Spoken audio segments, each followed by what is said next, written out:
Welcome back, everyone. This is your host, Deck Central, bringing you the latest in market moves and tech earnings. The U.S. government shutdown is officially behind us, and the floodgates have opened. Companies are posting their Q3 earnings, and the big tech names on the NASDAQ are front and center. Today, we're going deep into the Q3 reports of the top 10 biggest tech companies listed on the NASDAQ, what they delivered, what surprised us, and what you should keep an eye on. No fluff, just the numbers and the real takeaways. Let's start with the elephant in the room, NVIDIA. Their Q3 numbers came in swinging. $57 billion in revenue. That's roughly 62% higher than last year and about 22% up from last quarter. Earnings per share landed around $1.30, comfortably beating expectations. Here's the wild part. Their data center division alone pulled in about $51 billion, up 66% year over year. That's not growth, that's a detonation. The big picture? NVIDIA is sitting right in the center of the AI and infrastructure gold rush. Demand is insane, supply can't keep up, and the entire sector is basically orbiting around their hardware. And the fun analogy? At this point, it feels like NVIDIA built the popcorn machine, and the rest of the industry is lining up with empty buckets, hoping a few kernels spill their way. Moving on to Amazon. Their Q3 numbers landed at $180.2 billion in revenue, up about 13% year over year. The real engine, as usual, is AWS. The cloud division grew roughly 20%, hitting around $33 billion for the quarter. Net income came in at approximately $21.2 billion, or $1.95 per diluted share. What stands out is the resilience. A quick fun fact, people still think of Amazon as the everything store, but AWS is the quiet profit machine, the backbone powering half the digital world, while the retail side gets all the attention. Key takeaway, growth remains strong, but there are some one-time expense pressures baked into the margins this quarter. Keep that in view as they move forward. Now let's look at Apple.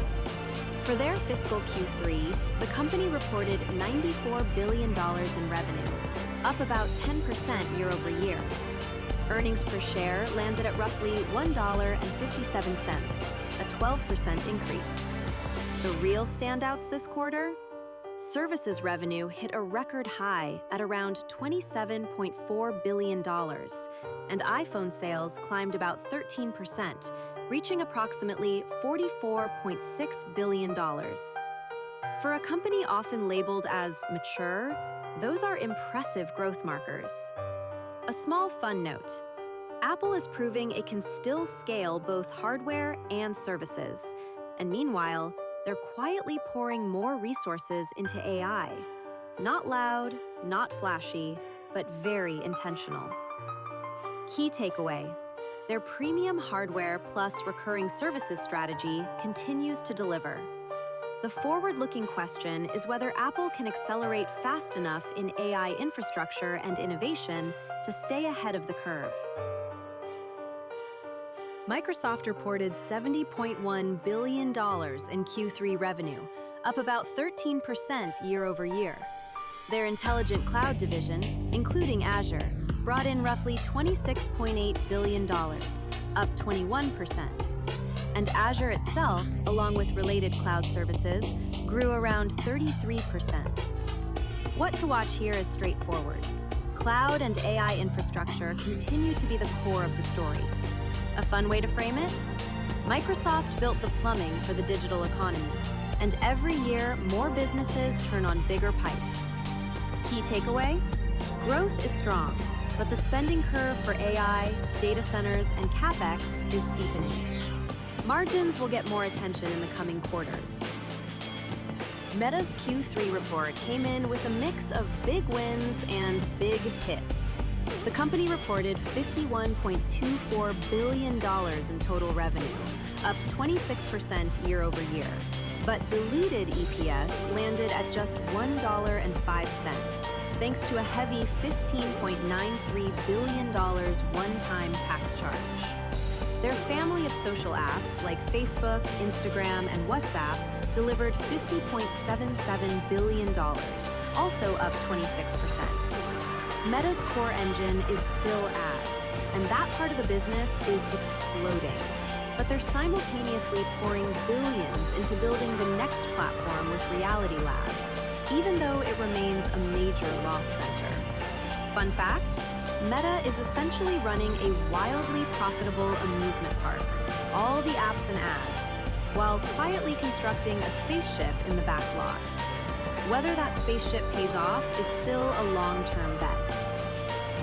Alphabet, or Google as we know it, crossed the $100 billion revenue mark for the quarter, a major milestone. Cloud revenue grew roughly 35%, and the company is spending aggressively on AI and new data centers. Fun snippet, Google continues scaling across search, cloud, and AI, while simultaneously laying the foundation for what the next decade of technology will run on. Key takeaway, a balanced giant. Stable today, heavily investing in tomorrow. The real question is how quickly those investments turn into material returns.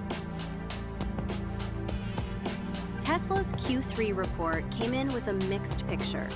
The company posted $28.1 billion in revenue, up about 12% year over year, while adjusted EPS dropped to 0.50, down from roughly 0.72 a year ago. Automotive revenue alone is about $21.2 billion, up 6%, and energy generation plus storage, roughly $3.4 billion, up a strong 44%. Key takeaway, Tesla is back to revenue growth, especially in energy and services, but its margins and bottom line remain under pressure. Fun fact, it's as if Tesla delivered nearly 500,000 cars this quarter, yet still feels like it's laying down the racetrack while racing toward the finish line. PayPal popped in Q3 with $8.42 billion in revenue, up about 7% year over year. EPS hit $1.34, beating expectations and up 12% yearly. Total payment volume reached about $458 billion, while transaction margins grew $3.55 billion. Venmo continues to shine, growing 14% year over year, and in branded experiences nudged up about 8%. Growth is steady, with Venmo and PSP segments driving the engine.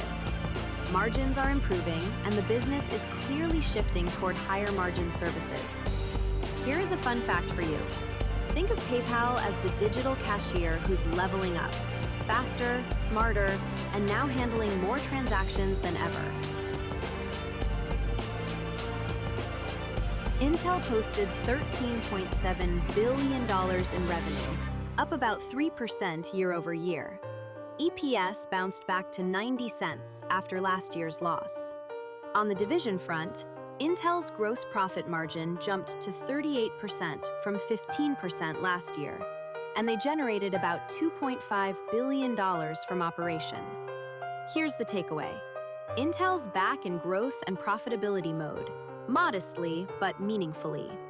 Margins are improving, though capital intensity and manufacturing complexity are still challenges.